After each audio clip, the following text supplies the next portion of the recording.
আশা ডিমটি পানিতে রেখে দিলাম। দ্বিতীয় আমরা কক মুরগা ডিম মাটির তলায় রেখে দিলাম।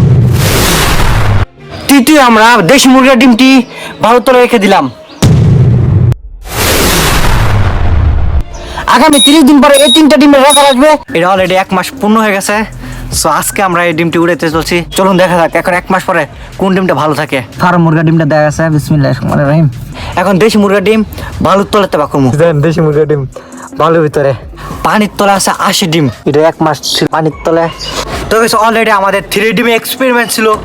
এটা ছিল আমাদের 80 ডিম যেটা পানির তলে ছিল 1 মাস। এটা ছিল আমাদের কক মুরগা ডিম যেটা মাটির তলে ছিল 1 মাস। ছিল আমাদের দেশি মুরগা ডিম যেটা বালুর তলে ছিল 1 মাস। প্রথম বাংলাদেশে আমরা দেশি মুরগা ডিমটি দেখা যাক এটা ভালো আছে না নষ্ট হয়ে গেছে।